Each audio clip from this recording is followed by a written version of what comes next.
축복입니다. 그죠? 이스라엘 백성들에게 하나님께서 주신 그 말씀이잖아요. 그러니까 하나님의 말씀을 잘 준행을 하게 되면 그 말씀대로 살면 이렇게 복을 주시겠다라고 말씀을 하셨습니다. 2024년 올해 성도님의 모든 삶의 현장에 주님께서 주시는 신명기의 복이 가득 넘쳐나시기를 주의로 축원을 드립니다. 그러니까 우리가 이제 왜 복을 받아야 되냐 그러면 하나님의 나라를 위해서 이렇게 쓰기 위해서 받아야 되잖아요. 그러니까 우리 성원순복음교회 모든 성도님들이 부자가 되고 부자가 되는데 그 부자를 나를 위해 쓰는 것이 아니라 물론 저에게도 써야 되겠지만 타자를 위해서 더 많이 베풀고 어떻게 하면 저들을 더 많이 축복하고 저들에게 하나님의 영광을 드러낼까 이런 생각을 하면서 나에게 복을 주세요. 이렇게 해야 된다는 것이죠. 그러니까 어디에 쓸 것을 미리 생각을 할 때 내가 아니고 타자 중심이어야 된다는 거죠. 다른 사람들에게 하나님의 나라와 하나님의 영광을 위해서 이 물질이 필요합니다. 왜 건강 달라고 그러죠? 사랑하는 성도 여러분, 내가 건강을 때로는 잃게 됐잖아요. 또 이렇게 막 육체가 아프기도 합니다. 또 이렇게 원치 않은 질고도 찾아오게 됩니다. 하나님, 내가 정말 하나님 전능하신 손길로 나를 치료해 주세요, 고쳐 주세요. 이렇게 한 이유가 뭐예요? 내가 회복이 되면은 하나님 중심으로 살겠습니다. 하나님의 영광을 위해 살겠습니다. 라고 생각하고 기도하시는 거잖아요. 그래야 하나님께서 어때요? 더 빠르게 응답을 하실 것이 아니겠습니까? 그러니까 항상 건강이라든지 물질이라든지 여러분의 자녀 자손들에게 왜 복을 주셔야 되는가라는 것을 먼저 생각을 해야 된다는 것이죠. 2024년도 우리 성만순복음교회 성도님들이 신년 축복 생회를 통해서 도전받아야 할 일은 뭐냐? 나이가 물질의 복을 받든 건강의 복을 받든 뭐 자녀들의 복을 받든 그 복을 통해서 하나님의 영광이 되게끔 하겠습니다. 할렐루야. 이게 돼야 돼. 이거의 기본이 돼야 하나님께서 여러분들을 사용하시고 성원성복음교회가 날마다 부흥하게 될 줄로 믿습니다. 성도 여러분, 이 정도의 축복, 그러니까 지금 신명기 28장 1절로부터 6절에 흐르고 있는 그 축복을 받아야 복 받으세요라고 할 수 있지 않겠습니까? 그죠? 그러니까 우리가 물론 조그만 복을 받을 수 있습니다. 그죠? 우리가 소망이 우리가 바라는 꿈이 작은 것도 있을 수 있습니다. 그러나 정말 하나님께서 살아계시고 오늘도 우리들 이제 선한 길로 인도하시고 우리와 함께 하신 그 하나님의 축복이 넘쳐나야 내가 복을 받았습니다. 이렇게 말할 수 있지 않겠습니까? 실은 우리 민족들은 늘 복을 소망하고 살았습니다. 복. 그러니까 우리 자랄 때 제가 이제 60을 막 넘겼는데 모든 성도님들이 한번 생각해 보십시오. 우리가 어렸을 때 강조리와 떡반죽 그릇이 복을 받을 것이며 들어와도 복을 받고 나가도 복을 받을 것이다 라고 하셨는데 우리가 어릴 때 추억 속에 한번 생각해 보십시오. 밥그릇에도 복자가 쓰여있어요. 복자. 그죠? 복자가 쓰여있고 국그릇, 숟가락, 젓가락 뭔가 새겨져 있는데 나중에 그런 것을 다 이렇게 생각해 보면 복자가 쓰여 있잖아요. 먹을 때마다 복이 들어오라는 뜻이지 않았겠습니까? 그러니까 부모님들이 우리가 조금 더 윤택하게 살았으면 좋겠다 이런 생각을 갖고 또 그런 사회 풍속이 정착하게 되면서 그렇게 많이 사용되었을 것입니다. 어디 일뿐입니까? 밥상에도 복자를 한문으로 새겨놓고 대문에도 복자를 새겨놓고 이부자리에도 복자도 한복에도 복자를 쏘놓았습니다. 우리 주변은 온통 복을 까놓고 살았다는 그런 시절이 있었습니다. 그런데 문제는 이렇게 복을 갈망한다고 해서 과연 이런 복을 실제로 받았느냐 하는 것이죠. 정말 물질적인 복, 영적인 복 이런 복들을 정말 실질적으로 많이 누렸는가. 물론 우리가 잘 살게 되었으니까 복은 받은 거죠. 그죠? 우리가 6.25 사변을 거쳐오고 우리 권사님들 연배는 또 일제시대 때 강점기 속에서 엄청난 고난이 있었지 않습니까? 그걸 딛고 6.25 사변 끝나고 지금 불과 우리나라가 70년 만에 35,000불 되었으니까 잘 사는 겁니다. 그죠? 저희들이 이제 선교에 가보면 동남아시아라든지 아프리카 이쪽에 가보면 100년 전이나 지금이나 거의 비슷합니다. 그러니까 우리처럼 천지개벽이라는 것이 있을 수가 없어요. 그런 사람들은. 그런데 우리는 참 많은 복을 받았고, 또 우리가 잘 기억해 보면 100년 전에, 120~30년 전에 우리가 잘 알고 있는 이하학당, 배제학당, 그 다음에 이하학당, 이런 것들을 통해서 교육열이 막 불이 붙었잖아요. 그리고 뭐 이제 우리 잘 알고 있는 백낙준 박사 같은 분은 저기 한경도 쪽에 있는 백정의 아들이었지만 미국에 유학을 갔다 오셔가지고 연세대학교 총장님도 되시고, 또 김한양 박사님, 이런 모든 분들이 가서 우리들이 이제 교육 시스템, 새로운 문화를 받아들이면서 이제 어떻게 해야 이 나라가 발전해 갈 수 있는가, 이런 것들에 대한 노력이 있었고, 또 연세대학교에서 많은 의사들을 배출해내고, 이제 그런 것들이 깃들이 돼서 이렇게 잘 살게 된 거잖아요. 그러니까 우리가 말할 때 무조건 이게 한복이나 대문이나 이런 데서 무조건 복 받아라, 복 받아라, 이래서 복을 받은 것이 아니라 예수를 우리가 잘 믿어 복 받은 줄 믿습니다. 아멘. 그렇잖아요. 우리가 150년 됐는데 이만큼 잘 살게 된 것은 우리의 선교사님들, 우리의 믿음의 선진들, 이런 분들의 눈물과 땀으로 이루어지는 것입니다. 근데 지금 이 세대, 우리 지금 다음 세대들은 이제 조금씩 이탈되어져 가잖아요. 예, 어제도 말씀드렸지만 한국 교회가 1200만 있다가 여러 상황들 속에서 지금 600만 정도가 실질적으로 예배를 드리고 있습니다. 반토막 난 지금 상황입니다. 그러니까 인구 절벽이죠. 제가 이제 우리가 이제 디보도의 선교회, 또 네팔 커피나무 선교회, 뭐 아시아 선교회 이런 데 제가 직접적으로 관여를 하고 있는데, 정말 이런 데 가고 이런 후원을 가보게 되면 안타까운 일들이 너무 많습니다. 그런 것들을 우리가 생각해 보면 줄 수 있을 때 더 많이 주고, 또 내가 조금 더 넉넉해지면 더 많은 것들을 우리나라가 가져받았으니까 우리도 가서 가르쳐주고, 또 의료 시스템이라든가 약이라든가 이런 것들을 줄 수 있고, 학원 사업들 하려고 애를 쓰고 있습니다. 또 이렇게 이제 강화도에 가보니까 보통 이제 강화도가 참 복음을 받아들였잖아요. 그러다 보니까 130년 정도 된 교회들은 명함을 못 내옵니다. 보통 140년 정도 된 교회들은 이제 명함을 내밀 수 있는 교회예요. 그리고 이제 강화대교를 막 건너가면 우측편에 100주년 기념관이라고 아주 그 강화도 중심으로 복음이 전파되어 있던 아주 많은 자료들을 모아놓고 이렇게 쭉 이렇게 전시를 해놓고 또 설명도 해 주십니다. 65세 이상들은 공짜고 65세 밑으로는 이제 돈을 좀 받는데, 그걸 통해서 많은 일들을 하게 되는데, 가보면 이제 점점점 노쇠화되어져 가는 안타까운 모습들을 이제 보게 됩니다. 그러니까 그런 교회들에도 그런 이제 그 각 교회들마다 흔적들 안에 그런 역사관들, 그러니까 새로 지은 교회, 또 옛날 교회, 그 교회에다가 역사관을 만들어 가지고 오시면 그런 홍보관을 만들어서 많은 분들에게 도전을 주고 있습니다. 이런 걸 볼 때 한국 교회가 점점점 많이 이축이 돼서 많이 안타까움이 있습니다. 그럴 때 이제 오늘 우리들이 다시 한번 도전을 갖고, 우리들이 행복한 모습, 우리가 더 성령이 충만한 은혜를 누려서 우리 자녀들에게도 행복한 모습을 보여줘야 합니다. 부부간에 갈등이 있고 서로 막 신앙적으로 막 이렇게 다툼이 있고 갈등이 있으면 자녀들이 행복한 것을 느끼지 못하잖아요. 그러면 어때요?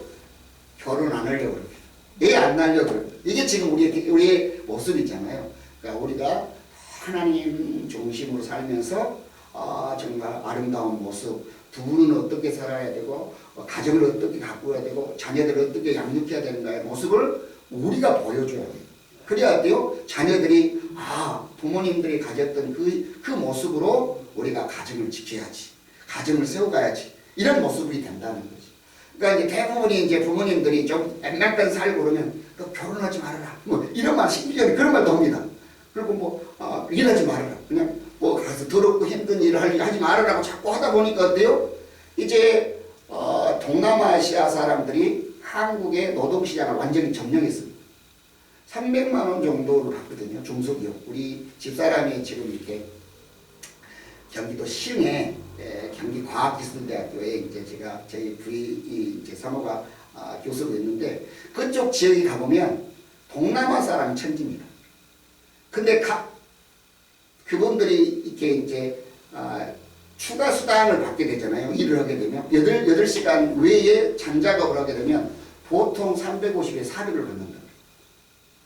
그러면 지금 우리 젊은이들이 그럼 일자리가 없어서 그게 안 가냐? 그렇지 않잖아요. 더럽고 힘들고 어려운 일은 안 하려고 하는데 문제가 있지 않습니까? 그러니까 지금 이런 일자리들에 대해서 우리가 너무 지나칠적으로 고학력이 되다 보니까 일을 하지 않으려고 해요. 싫어요. 그래서 이런 것들도 빨리 우리가 극복해내야 되지 않겠냐 하는 생각을 해보게 됩니다. 그래서 우리가 이제 복에 대한 말씀을 드렸는데 하나님께서 축복해 주셔서 우리가 35,000불 정도의 삶을 지금 누리고 있고 이 복이 계속 이어질 수 있도록 우리의 신앙을 다시 한번 굳게 세우는 성도님들 되시기를 주의 이름으로 축원을 드립니다. 네. 사랑하는 성원성복음교회 성도 여러분, 올해는 모두가 예수 닮기를 주의 이름으로 축원을 드립니다. 아멘. 예수 닮아가는 모습. 예수님이라면 물어야 됩니다. 내가 지금 예수님이라면 내 행동, 내가 하고 있는 삶, 내가 하는 모습이 맞는 건가? 하나님이 기뻐하시는 일인가를 생각해 봐야 합니다. 나가도 복을 받고 들어와도 복을 받는 복스러운 성도들이 되실 수 있기를 주의는 축원을 드립니다. 아멘. 성경을 묵상하다 보면 여기저기 복에 대한 말씀이 나오게 되는데 그 말씀의 직설적인 복 있는 사람에 대한 말씀은 오늘 본문이었습니다. 시편 1편에 있는 말씀이죠. 우리가 시편 150편 이렇게 나눠져 있지 않습니까? 150편 시 중에 제일 먼저 쓰여진 것으로 이해하잖아요. 왜냐하면 시편이 1편부터 150편까지 쓰니까 이 시편이 제일 먼저 쓰여졌을 것이다. 이렇게 생각할 수도 있습니다. 그런데 실은 그렇지 않습니다. 시편은 무려 2000년 동안 쓰인 것들을 어떻게요? 잘 정리해가지고 편집한 거죠. 그죠? 2000년 동안 오랜 이스라엘 백성들이 구전으로 내려왔던 긴 역사 속에서 썼던 것을 때로는 어때요? 더 많은 것이 채워질 수 있었지만 정리를 해가지고 딱 150편의 시를 써놓은 것입니다. 그래서 하나님의 백성들의 믿음의 삶을 살면서 느끼고 당하고 깨달았던 것들을 노래한 것입니다. 잘 이 시편 150편을 묵상해 보시면 너무너무 우리에게 어때요? 나에게 맞는 처절한 삶의 모습들이 적용되어 있습니다. 사랑하는 성도 여러분, 성도라는 게 시대를 막론하고 비슷비슷하다는 거예요. 2000년 전이나 저 창조 시대에서부터 내려와 가지고 아브라함 시대, 모세 시대, 다윗 시대를 거쳐오는 그 모든 과정들 속에서 비슷비슷합니다. 원수가 있습니다. 그죠? 나를 괴롭히는 원수가 있고, 핍박이 있고, 병이 있고, 망함이 있고, 억울함이 있고, 분노가 있고, 절망이 있고, 비통함이 있고, 소망이 있습니다. 이런 것들이 노래로 하나님께 올려드려진 것이 뭐다? 시편입니다. 그죠? 그러니까 우리의 삶의 현장들 속에서 희노애락이 있잖아요. 그러니까 다윗도 자기가 바세바를 보내가지고 처절하게 하나님 앞에 회개하는 모습도 있고, 압살롬이 자기 아들에게 반역을 당해가지고 쫓겨가면서 어때요? 구원해달라고 기도하는 것도 있고, 수없이 만 가지의 그런 내용들이 축약되어 있는 것을 볼 수 있습니다. 그러기에 시편을 묵상하다 보면 어떻게 내 이야기가, 내 감정이, 내 마음이, 내 기도가 여기 있지 싶을 때가 한두 번이 아닙니다. 그러니까 다른 성도 여러분, 우리가 이렇게 성경을 읽다가 눈물 흘러보지 않는 성도라면 성경을 읽었다 갈 수가 없습니다.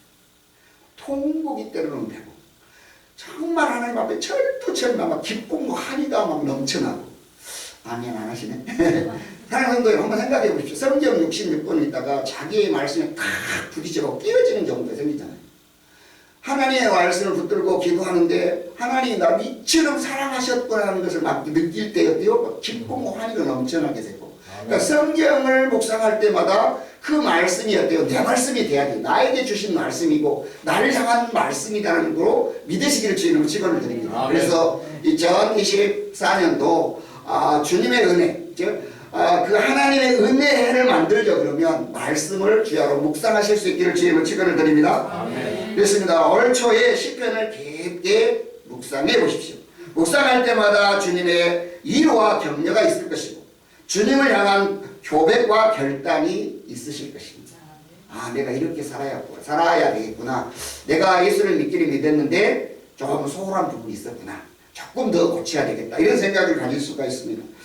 여러분, 시편의 그 많은 사람들의 삶의 이야기의 결론이 무엇입니까? 바로 시편 1편입니다. 복 있는 사람은 악인들의 꾀를 따르지 아니하며 죄인의 길에 서지 아니하며 오만한 자들의 자리에 앉지 아니하고 라고 이야기하잖아요. 복이 있는 사람이 어떤 사람이냐? 하나님의 말씀을 붙들어 보니까 어때요? 악인의 꾀에 따라가지 않는다는 거예요. 악인의 꾀. 사랑하는 성도 여러분, 우리가 이제 제주꾼 그런 말들 하잖아요. 꾀를 아주 잘 내고 유머 감각 있게 하는 사람들이 종종 있잖아요. 꾀를 잘 냅니다. 그러니까 이 사람들이 뭐냐? 복이 있는 사람은, 즉 복스러운 사람은 어떤 사람인가? 악인의 꾀를 따르지 아니한 사람이에요. 악인의 꾀, 그것은 뭔가 꼼수를 말하잖아요. 꼼수. 적당하지 못한 그 뭔가가 있습니다. 드러내놓고 내놓으면 문제가 되는 그런 게 있습니다. 어쩌면 남을 속이는 순진한 사람들에게 피해를 주는 그런 게 있습니다. 그게 깹니다. 그러니까 어떻게 하면 저 사람을 잘 이용할까? 어떻게 하면 저 사람이 갖고 있는 것을 내가 빼앗을까? 이런 생각들을 하는 것이죠. 적당한 방법이 아닙니다. 뭔가 암수, 뭔가 함정이 있는 그가 있습니다. 떳떳이 공개할 수 있는 것이 아닙니다.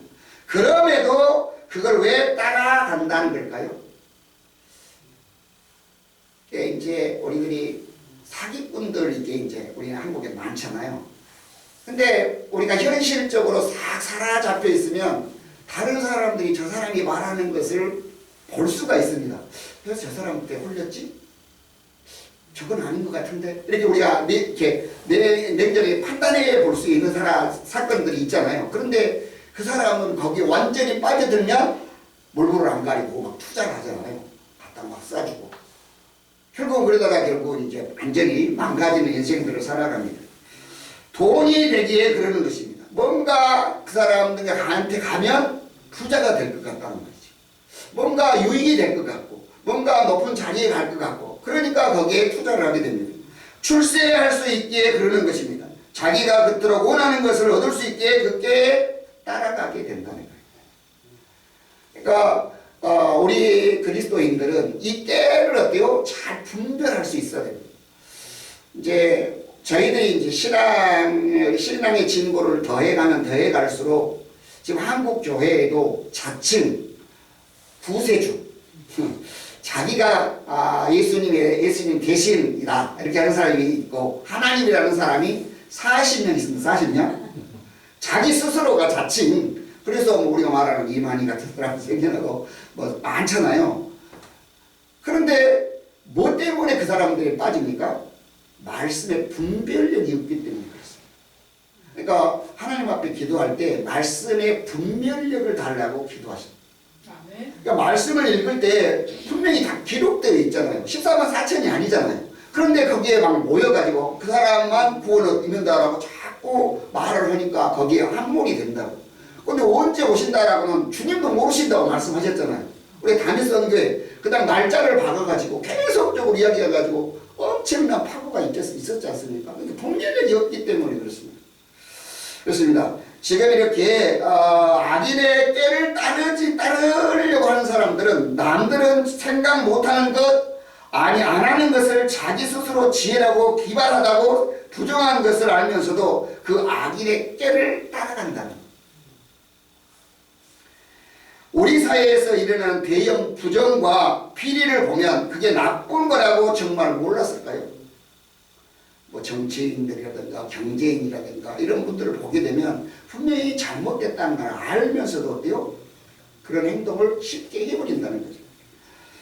그럼에도 한몫 잡고 비자금을 왕창 얻는 길이기에 그랬을 것입니다. 자기는 기발한 깨라고, 기발한 계획이라고 따라갔을 것입니다. 너희는 이런 거 생각도 못했을 거다 하며 자신들이 기발한 깨에 감탄하고, 그 당시에는 너무 기분 좋고 환희를 하면서 소리를 쳤을 것입니다. 그러나 우리 복 있는 사람은 그 악인들의 깨를 따라가지 않습니다. 할렐루야. 그죠? 악인들의 깨를 따라가지 않는 것. 이게 그리스도인이라는 것입니다. 수백억, 수천억을 버는 방법이 있다 할지라도, 비책이라 할지라도 떳떳하지 않기에 그 기발한 악인의 깨를 따라가지 않습니다. 하나님 섬기는 성도의 길이 아니기에 따라가지 않습니다. 그게 복스러운 사람의 첫 번째 자세라는 거예요. 그죠? 우리가 악인의 깨를 따라가지 않는 것이 우리 그리스도인들의 기본 첫 번째 자세입니다. 올해 복 받고 싶으시면, 하나님의 복이 되고 싶으면 악인들의 깨를 따라가지 마는 성도님 되시기를 주님으로 축원을 드립니다. 아멘. 두 번째는 죄인의 길에 서는 사람이 복스럽지 않다라는 거예요. 죄인. 우리는 예수 그리스도의 보혈의 피로 의인되었습니다. 그죠? 우리는 죄인이지만 어때요? 예수 그리스도의 보혈로 씻음을 받아가지고 의인이 있단 말이죠.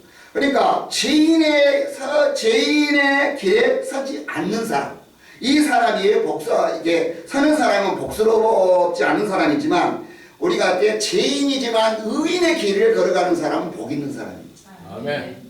처음에는 따라가더니 이제는 그 길에 서버렸다는 거예요. 깨 따라가지고 거기에 익숙해져서 아예 머물러 버린다는 거예요. 한번 생각해 보십시오. 이 달콤한 유혹에 빠지게 되니까 어때요? 그 깨에 빠져들게 되고, 그리고 그 죄인의 길에 서서 계속 머뭇거린다는 거죠. 그러더니 결국 죄인이 되어버렸습니다. 악은 결국 죄를 짓습니다. 죄의 삭은 사망이잖아요. 그러니까 죄가 어때요? 사망을 가져온다는 것에 대해서 우리가 민감하지 않아요. 한번 생각해요. 그럴 수 있지라고 자꾸 합리화시킵니다. 아니, 죄가 오면 사망인데 우리는 어때요? 적당하게 타협을 나간단 말이죠. 그러다 보니까 지금 한국교회에 위기가 왔고 부모님을 신뢰하지 않습니다. 저는 우리 목회자들과 성도들과의 관계 속에서 직분을 세우려 하게 되면 이런 표현을 잘 씁니다. 자녀들에게 추천서를 받아오세요. 이게 제일 정확한 겁니다. 우리 아버지가 교회에서나 직장생활에서나 집에서 내가 신뢰할 만해. 이게 돼야 된다. 근데 어때요? 집에서는 왕이고 교회에서는 어때요? 참 거룩한 모습이고, 그런데 와가지고 보면 어때요? 아버지를 신뢰하지 않아. 그러니 어떻게 따라가지 않는 거죠. 우리들이 이런 정도의 수준으로 올라서야 한다는 거예요. 그리스도의 장성한 분량권이 자라가고 예수님을 닮는 것은 바로 어때요? 자녀들에게 인정을 받을 수 있어요. 그걸로 이제 우리가 빨리 전환을 해야 합니다. 그렇습니다. 그러니까 이렇게 지금 죄인에 서버리는 사람들이 악의 길을 따라가면서 죄인의 길에 따라가게 된다는 것입니다. 아직은 길에 서 있기에 돌아설 수 있어요. 하나님의 말씀이 내게 임하고 기도를 하고 말씀을 묵상하고 설교 말씀을 드리면 태어날 수 있는 기회가 생긴다는 거죠. 따르긴 하지만 아직은 그 자리에 서 있기에 돌아서기만 하면 되는 것입니다. 돌아선다는 것, 터닝 포인트 그런 말 하잖아요. 돌아선다, 그걸 회개라고 말하는데 메타노이아라고 하잖아요. 헬라어로 메타노이아, 돌아선다, 회개한다란 말입니다. 방향을 바꾼다는 것입니다.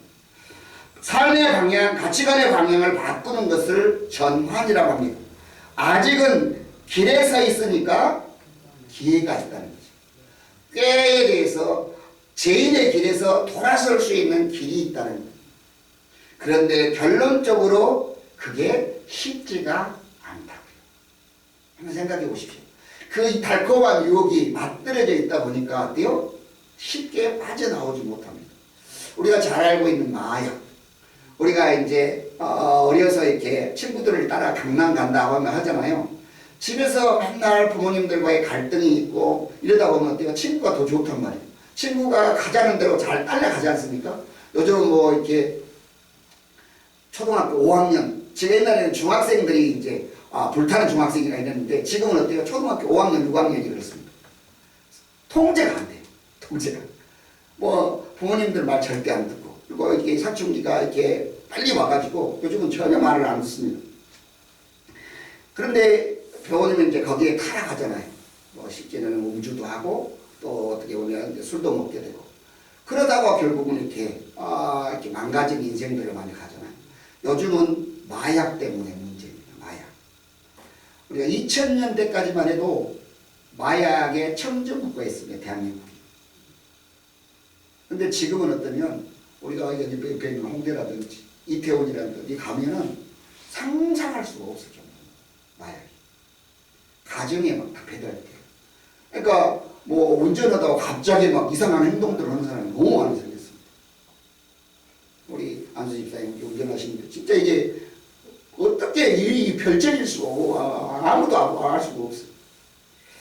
그래서 이제 그런 것들이 노출되어 있기 때문에 우리가 어때요? 빨리 말씀으로 돌아오도록 우리가 더 많이 기도해야 합니다. 그러니까 우리 기성세대인 그리스도인들이 더 많이 회개하고, 우리가 그들을 위해서 본이 되지 못했고, 그들을 위해 더 많이 중보하지 못했고, 그들을 위해 우리가 향해서 더 포용하지 못했다라고 우리가 회개해야 합니다. 이게 우리가 2024년도를 시작하면서 우리가 우리 개인의 어떤 삶, 우리 교회, 성원순복음 교회만 생각하는 것이 아니라 조금 더 넓혀야 합니다. 한국 교회. 한국 교회가 무너지면 전 세계 모든 교회가 무너집니다. 생각해 보십시오. 미국 다음으로 제일 많은 선교사를 파송한 곳이 대한민국입니다. 대한민국에 있는 선교사님들아 그 선교회에 들어가 있으면 한국 사람이 한두 명이 꼭 끼어 있어요. 그래서 막 엄청나게 그 일들을 만들어냅니다. 죽어있던 그 선교회가 한국 분이 들어가가지고 만들어내게 되면 한국 교회들과 연결시키고 또 기도하고 막 이렇게 해가지고 수없이 많은 일들을 만들어냅니다. 그런데 한국 교회가 점점 무너지잖아요. 코로나 시대 때 많은 선교사님이 다 한국에 들어왔습니다. 갈 수가 없어요. 지금 중국도 뭐 문 닫아 있지 않습니까?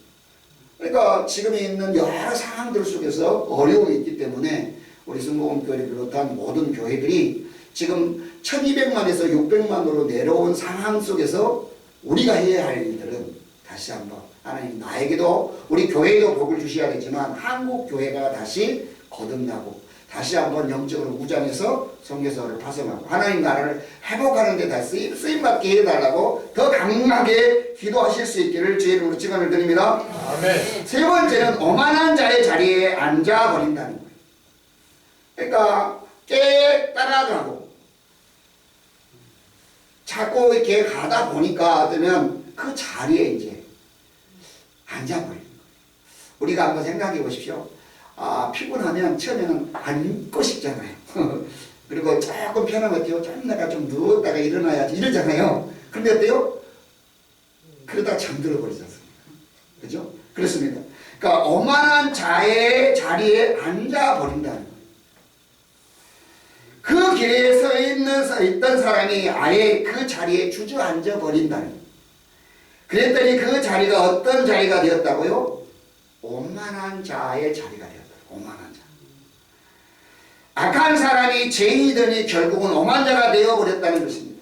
악한 자는 하나님 앞에서 죄인이 됩니다. 그런데 여기서 돌이키지 않으면 그는 하나님을 대적하는 오만한 자가 됩니다. 죄인은 죄를 짓고 하나님께 쩔쩔을 내지만 돌이키지 않으면 회개하지 않으면 결국 하나님을 대적하는 오만한 죄에 또 교만에 빠져버린다는 거예요. 잘 한번 생각해 보십시오. 내가 예배를 첫 주 한 번 빠지면 어때요? 부담스러워하고 하나님 죄송합니다 이럽니다. 세 번째 빠지면 어때요? 무감각해지기 시작합니다. 한 달 안 나오잖아요. 하나님과 나하고 완전히 관계가 멀어져 가지고요. 하나님 없이 사니까 이렇게 편하구나 이런 생각이 드는 거예요. 왜? 긴장하지 않거든요. 누가 오란 말 하지 않지요. 누가 타치하지 않지요. 그러니까 어때요? 가서 친구 만나가 노니까 재밌잖아요. 그러다 보니까 하나님 잃어버려요. 그게 바로 오만하죠. 이제 보라색이가 틀렸습니다. 남의 주의종들이나 옆에 있는 중보자들의 기도의 이야기를 듣지 않습니다.